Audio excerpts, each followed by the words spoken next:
ಪ್ರಿಯ ಬಂಧುಗಳೇ, ನಮಸ್ತೆ. ಹೇಗಿದ್ರೆ ಎಲ್ಲರೂ ಬಂಧುಗಳೇ, ಮಾಜಿ ಸರ್ಕಾರಿ ಬಸ್ ಚಾಲಕನ ಮನೆಯಲ್ಲಿತ್ತು ಕೋಟಿ ಕೋಟಿ ಹಣ, ಕೆಜಿಗಟ್ಟಲೆ ಚಿನ್ನ. ಹಣ ಎಣಿಸಲು ಮಿಷಿನ್ಗಳನ್ನು ತಂದರೆ ಆ ಮಿಷಿನ್ಗಳೇ ಹಾಳಾಗಿ ಹೋದ್ವು. ಬಗೆದಷ್ಟು ಬಯಲಾಗ್ತಾ ಇದೆ ಇವನ ಮಿಸ್ಟ್ರಿ. ಹಾಗಿದ್ರೆ ಎಲ್ಲಿಂದ ಸಂಪಾದನೆ ಮಾಡ್ತಿದ್ದ ಇಷ್ಟೊಂದು ಹಣವನ್ನ? ಎಲ್ಲವನ್ನ ನಾನು ನಿಮಗೆ ಸಂಕ್ಷಿಪ್ತವಾಗಿ ಹೇಳ್ತಾ ಹೋಗ್ತೇನೆ ಬಂಧುಗಳೇ. ಹೌದು, ಪಶ್ಚಿಮ ಬಂಗಾಳದ ಬೀರಭೂಮ್ನಲ್ಲಿ ತೃಣಮೂಲ ಕಾಂಗ್ರೆಸ್ ನಾಯಕನ ಆಪ್ತನ ಸಂಬಂಧಿ ಮಿನರ್ ಮಂಡಲ್ ಎಂಬುವರ ಮನೆ ಮೇಲೆ ಪೊಲೀಸ್ ಅಧಿಕಾರಿಗಳು ನಡೆಸಿದ ದಾಳಿ ವೇಳೆ ಬರೋಬ್ಬರಿ 28 ಕೋಟಿಗೂ ಅಧಿಕ ಹಣ ಪತ್ತೆಯಾಗಿದೆ. ಇಷ್ಟೊಂದು ನೋಟುಗಳ ಕಂತೆಯನ್ನ ಎಣಿಸಲು ಮಿಷಿನ್ಗಳನ್ನು ತಂದರೆ ಮಿಷಿನ್ಗಳೇ ಹಾಳಾಗಿ ಹೋದುದು ಬೆಳಕಿಗೆ ಬಂದಿದೆ. ಅಧಿಕಾರಿಗಳ ಕೈಗೆ ಸಿಕ್ಕಿದ್ದು ಮಿನರ್ ಮಂಡಲ್ ಮಾಜಿ ಸರ್ಕಾರಿ ಬಸ್ ಚಾಲಕನಾಗಿದ್ದ.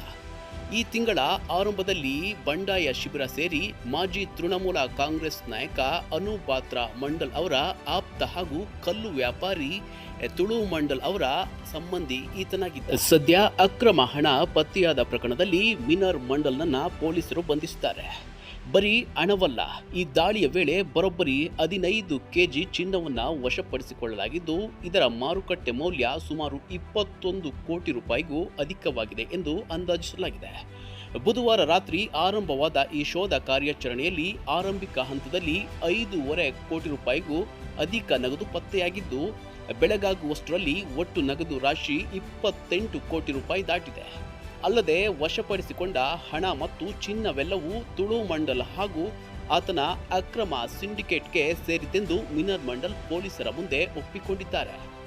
ಬೃಹತ್ ಪ್ರಮಾಣದ ಅಕ್ರಮ ನಗದು ಹಾಗೂ ಚಿನ್ನಾಭರಣ ಎಲ್ಲಿಂದ ಮತ್ತು ಹೇಗೆ ಸಂಗ್ರಹವಾಯಿತು ಎಂಬ ಆಯಾಮದಲ್ಲಿ ಪೊಲೀಸರು ತನಿಖೆ ಮುಂದುವರಿಸಿದ್ದು, ಕಾರ್ಯಾಚರಣೆಯುದ್ದಕ್ಕೂ ಹಿರಿಯ ಪೊಲೀಸ್ ಅಧಿಕಾರಿಗಳು ಸ್ಥಳದಲ್ಲಿಯೇ ಮೊಕ್ಕಾಂ ಹೂಡಿದ್ದಾರೆ. ಈವರೆಗೆ ದಾಳಿಯ ನಿಖರ ಕಾರಣ ಅಥವಾ ಸಕ್ರಮ ಹಣಕಾಸು ವ್ಯವಹಾರಗಳ ನಂಟಿನ ಬಗ್ಗೆ ಪೊಲೀಸರು ಅಧಿಕೃತವಾಗಿ ಸ್ಪಷ್ಟನೆ ನೀಡಿಲ್ಲವಾದರೂ ರಾಜ್ಯದಲ್ಲಿ ಭ್ರಷ್ಟಾಚಾರ ವಿರುದ್ಧ ಕಠಿಣ ಕ್ರಮ ಮುಂದುವರಿಯಲಿದೆ. ಅಷ್ಟೇ ಅಲ್ಲ, ಮರಳು ಮಾಫಿಯಾ ವಿರುದ್ಧದ ಈ ಕಾರ್ಯಾಚರಣೆ ಶ್ಲಾಘನೀಯ ಎಂದು ಬಣ್ಣಿಸಿರುವ ಪಶ್ಚಿಮ ಬಂಗಾಳದ ಮುಖ್ಯಮಂತ್ರಿ ಸುವೇಂದು ಅಧಿಕಾರಿ ಮಿನರ್ ಮಂಡಲ್ ಮನೆ ಮೇಲೆ ನಡೆದ ಈ ದಿಢೀರ್ ದಾಳಿಯಲ್ಲಿ ಕೋಟ್ಯಾಂತರ ರೂಪಾಯಿ ನಗದು ಮತ್ತು 15 ಕೆಜಿ ಚಿನ್ನ ವಶಪಡಿಸಿಕೊಂಡಿರುವುದು ಭ್ರಷ್ಟ ವ್ಯವಹಾರದ ಆಳವನ್ನು ಬಹಿರಂಗಪಡಿಸಿದೆ ಎಂದು ತಿಳಿಸಿದ್ದಾರೆ. ಮರಳು ಮಾಫಿಯಾ ಮೇಲಿನ ಈ ಕಠಿಣ ಕ್ರಮಕ್ಕಾಗಿ ತಮ್ಮ ಕಾನೂನು ಜಾರಿ ಸಿಬ್ಬಂದಿಯ ಕಾರ್ಯವು ಅತ್ಯಂತ ಶ್ಲಾಘನೀಯವಾಗಿದೆ.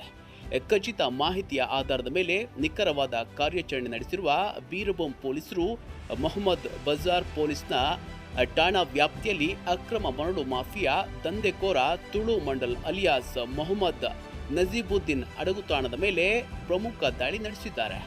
ಈ ಕಾರ್ಯಾಚರಣೆಯು ಅಪಾರ ಪ್ರಮಾಣದ ಅಕ್ರಮ ಸಂಪತ್ತು ಪತ್ತೆಯಾಗಿದೆ.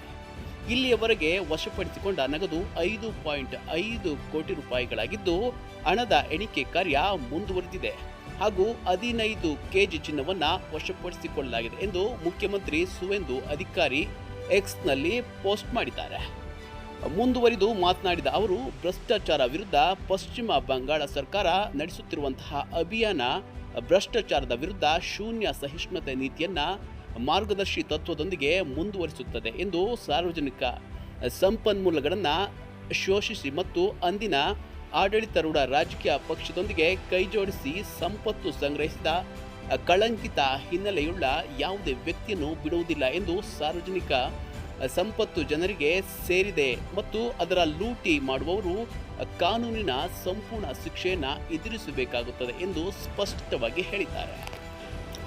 ಮೂಲಗಳ ಪ್ರಕಾರ ಮಿನರ್ ಅವರು ರಾಜ್ಯ ಸಾರಿಗೆ ಇಲಾಖೆಯ ಮಾಜಿ ಉದ್ಯೋಗಿಯಾಗಿದ್ದು, ಕಲ್ಲು ವ್ಯವಹಾರಕ್ಕೆ ಪ್ರವೇಶಿಸುವ ಮೊದಲು ಬಸ್ ಚಾಲಕರಾಗಿ ಕೆಲಸ ಮಾಡ್ತಾ ಇದ್ರು. ಅಷ್ಟು ದೊಡ್ಡ ಮೊತ್ತದ ಹಣವನ್ನು ಅವರು ಹೇಗೆ ಸಂಗ್ರಹಿಸಿದರು ಎಂಬುದು ಇನ್ನೂ ಸ್ಪಷ್ಟವಾಗಿಲ್ಲ ಮತ್ತು ಅವರ ಆದಾಯದ ಮೂಲಗಳ ಬಗ್ಗೆ ತನಿಖೆ ನಡೆಸಲಾಗ್ತಾ ಇದೆ ಎಂದು ಮೂಲಗಳು ತಿಳಿಸಿವೆ. ಇನ್ನು ಅನುಪಾತ್ರ ಮಂಡಲ್ ಅವರ ಜೊತೆ ಆರೋಪಿಯ ನಂಟು ಕುರಿತಂತೆ ತೃಣಮೂಲ ಕಾಂಗ್ರೆಸ್ ಎರಡೂ ಬಣಗಳು ಪರಸ್ಪರ ಗಂಭೀರ ಆರೋಪಗಳನ್ನು ಮಾಡಿರುವುದರೊಂದಿಗೆ ರಾಜಕೀಯ ಕೆಸರೆರಚಾಟ ಮುಂದುವರೆದಿದೆ. ಟಿಎಂಸಿ ಸದಸ್ಯ ಕಲ್ಯಾಣ್ ಬ್ಯಾನರ್ಜಿ ಮಾತನಾಡಿ, ಬೀರಭೂಮ್ ಯಾವಾಗಲೂ ಮಾಜಿ ಟಿಎಂಸಿ ಸಚಿವರ ಮತ್ತು ಬೀರಭೂಮ್ನ ಹುಲಿಯ ವಿಶೇಷ ಭದ್ರಕೋಟೆಯಾಗಿ ಪರಿಗಣಿಸಲ್ಪಟ್ಟಿದೆ. ಅಲ್ಲಿ ಬೇರೆ ಯಾರೂ ನೆಲೆಯೂರಲು ಸಾಧ್ಯವಿರಲಿಲ್ಲ. ಮುಖ್ಯಮಂತ್ರಿಯಾಗಿರುವ ಈಗ ತನಿಖೆ ನಡೆಸಿ ಆರೋಪಿಗಳು ಮತ್ತು ಈ ಪ್ರಭಾವಿ ವ್ಯಕ್ತಿಗಳ ನಡುವಿನ ನಂಟಿನ ವ್ಯಾಪ್ತಿಯನ್ನ ಬಹಿರಂಗಪಡಿಸಬೇಕು ಎಂದು ಒತ್ತಾಯಿಸಿದ್ದಾರೆ.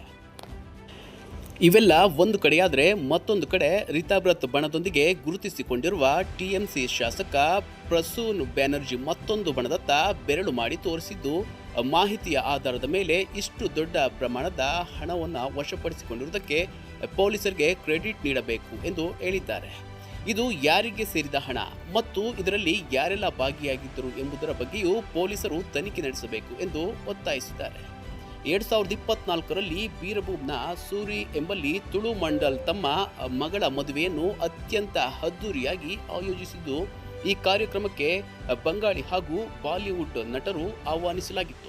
ಈಗ ನಡೆದಿರುವಂತಹ ಈ ಹಣ ಹಾಗೂ ಚಿನ್ನವನ್ನ ವಶಪಡಿಸಿಕೊಳ್ಳುವಿಕೆ ಮದುವೆಯ ವಿಚಾರವನ್ನ ಮತ್ತೊಮ್ಮೆ ಮುನ್ನೆಲೆಗೆ ತಂದಿದೆ. ಮೂಲಗಳ ಪ್ರಕಾರ ಈ ವಿವಾಹ ಮಹೋತ್ಸವದ ಒಟ್ಟು ವೆಚ್ಚ ಬರೋಬ್ಬರಿ 100 ಕೋಟಿ ರೂಪಾಯಿಗಳಷ್ಟಿತ್ತಂತೆ. ಆಹ್ವಾನಿತ ಅತಿಥಿಗಳ ಪಟ್ಟಿಯಲ್ಲಿ ಅಂಕುಶ್ ಅಜ್ರಾ, ದರ್ಶಾನಾ ಬಕಾನಿ, ಅರ್ಬಜ್ ಖಾನ್ ಮತ್ತು ಝರೀನ್ ಖಾನ್ ಸೇರಿದಂತೆ ಹಲವು ಪ್ರಸಿದ್ಧ ನಟರು ಈ ಮದುವೆಯಲ್ಲಿ ಭಾಗವಹಿಸಿದ್ದರಂತೆ.